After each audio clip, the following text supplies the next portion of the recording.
You think you know gladiators, bronze armor, sand-stained red, crowds screaming in the Colosseum. That's the Hollywood version. The truth was far darker. The smell of infection, the chains clamped on ankles, the branding iron pressed against raw flesh. Gladiators weren't heroes. They were commodities, bred, bought, and bled for entertainment.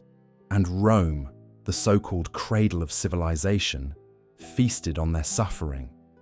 For the next few minutes, let me drag you out of the marble seats of the Colosseum and into the shadows behind the arena. Into the cells, the training camps, the pits of misery where men lived like animals before being slaughtered like them. This is the hidden truth of the gladiators. The story begins not in the arena, but in chains. Most gladiators weren't Romans by choice. They were slaves, prisoners of war, criminals, men stripped of identity and branded as expendable. Imagine you are a Gaul, or a Thracian, or a German tribesman. One season you're harvesting crops. The next season, Roman legions descend on your village. The sky fills with smoke. Your home burns. Your family is slaughtered or enslaved. And you're marched hundreds of miles in shackles. At the slave market, you're paraded like cattle, stripped naked, prodded, inspected, teeth checked, muscles measured. A branding iron hisses against your skin, searing Rome's ownership into your flesh. You are no longer a man. You are property. And if your build suggests strength, if your spirit suggests defiance, you are bought by a lanista, a gladiator trainer. From that moment, your life belongs not to you, but to the arena. Not all were slaves. A small number volunteered. Free men, lured by the promise of money, glory, and fame. But even they signed contracts that bound them like slaves, agreeing to live in the ludus, to fight when ordered, to accept death if it came.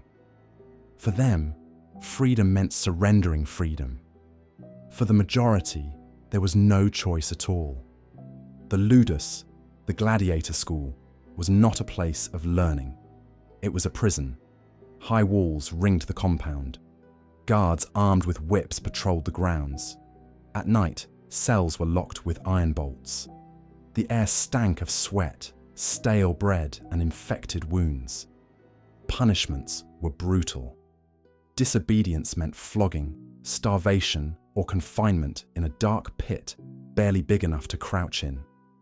The message was clear. You were less than human. Training was relentless.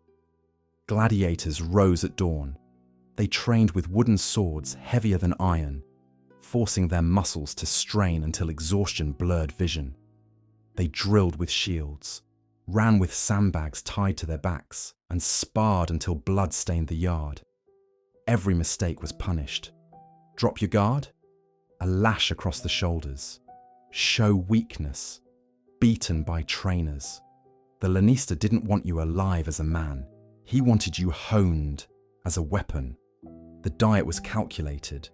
Gladiators were called hordiari, barley men. They ate barley porridge, beans, dried fruit, and sour wine. The food was cheap, dense, and fattening, not designed for pleasure, but for survival.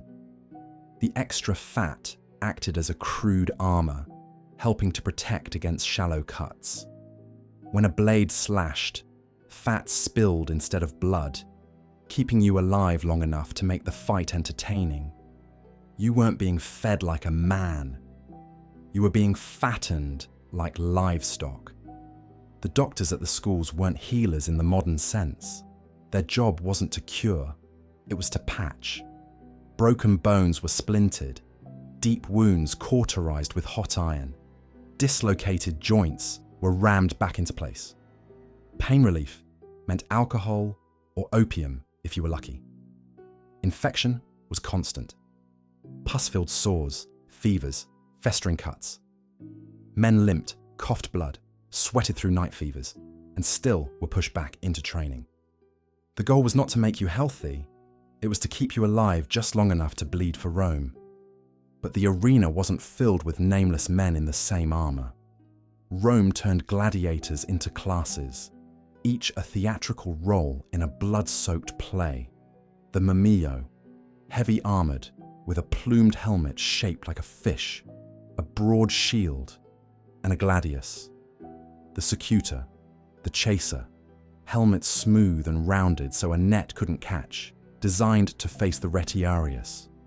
The Retiarius, the fisherman, lightly armoured, fighting with a trident and a weighted net, dancing around heavier opponents. The Thraex, modelled after Thracian warriors, with a curved sword and tall shield. The Bestiari, thrown into cages with half-starved lions, leopards, and bears.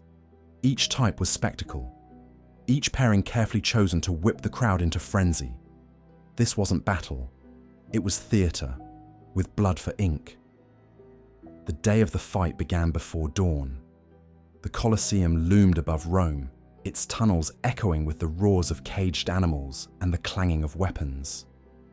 Beneath the arena floor was the Hypogeum, a labyrinth of cages, pulleys, and trapdoors. Here, gladiators waited in darkness, listening to the muffled thunder of the crowd above. The air stank of animal dung, iron, and fear. At the signal, you were led into the light.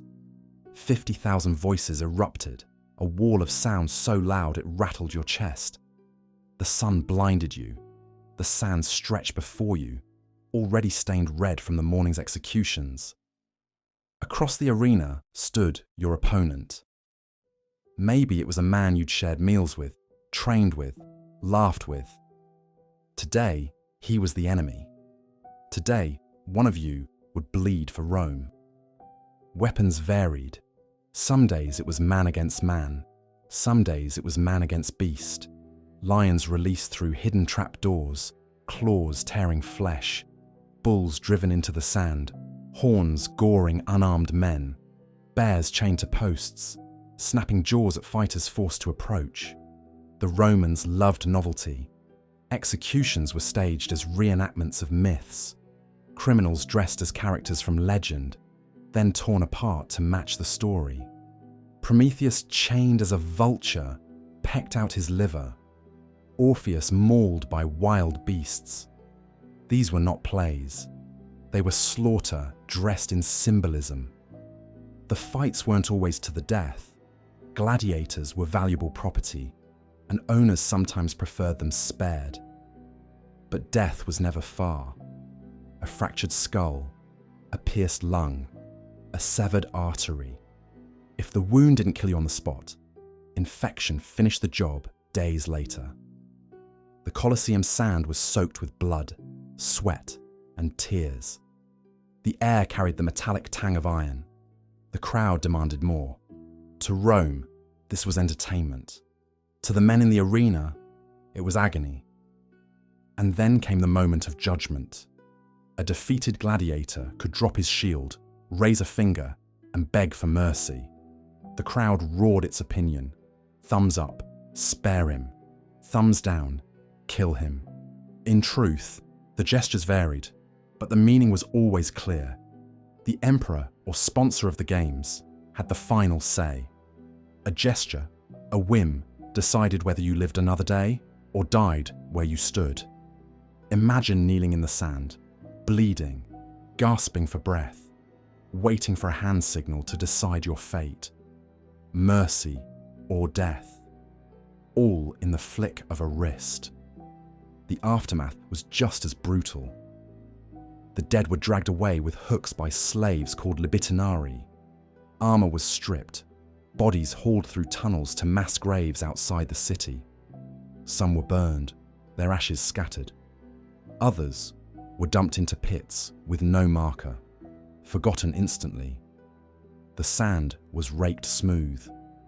The next fight began as though you had never existed. But not all gladiators vanished into obscurity. Some became famous, their names scrawled as graffiti on walls in Pompeii. Fans painted murals of their favourite fighters. Women left offerings, locks of hair, even love notes. Sweat scraped from gladiator skin was sold as perfume, mixed into potions believed to increase fertility. They were sex symbols, desired and adored, yet socially despised.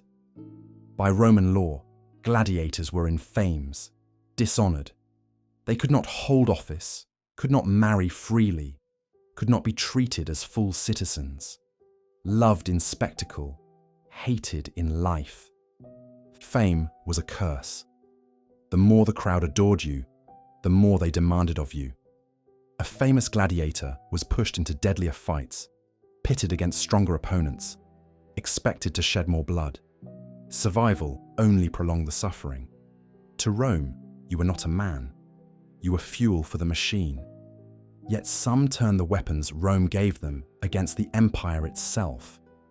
The most famous was Spartacus, a Thracian gladiator, once enslaved, who escaped his ludus with 70 others. Armed with kitchen knives and stolen swords, they fled into the hills. Within months, they commanded tens of thousands of escaped slaves. Rome trembled. For 2 years, Spartacus fought the legions, defeating army after army, burning estates, toppling Roman pride. His rebellion terrified the Senate, not because he was just a fighter, but because he exposed the truth, that Rome's power rested on chains and blood. When he was finally crushed, 6,000 captured rebels were crucified along the Appian Way, their bodies rotting as a warning. Rome remembered Spartacus not as a hero, but as a threat to its order. The legend endured. Most gladiators never got such a chance. Gladiator life was brief, brutal, and soaked in despair. Few survived more than a handful of years. Those who lived long enough to retire might become trainers, teaching new recruits how to kill and how to die. Some were freed, given wooden swords as a symbol of release. But freedom was hollow. Scars, maimed limbs, nightmares. A lifetime of blood did not wash away easily. Rome liked to pretend gladiators symbolized courage and honor. In truth, they symbolized Rome's hunger for domination. The Colosseum was propaganda, not entertainment. Each scream reminded the people of the empire's power. Each death reaffirmed the control of the state. Civilization was a mask, and beneath it, the beast roared.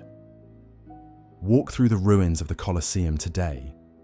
Tourists take pictures, marvel at the architecture. But the stones remember.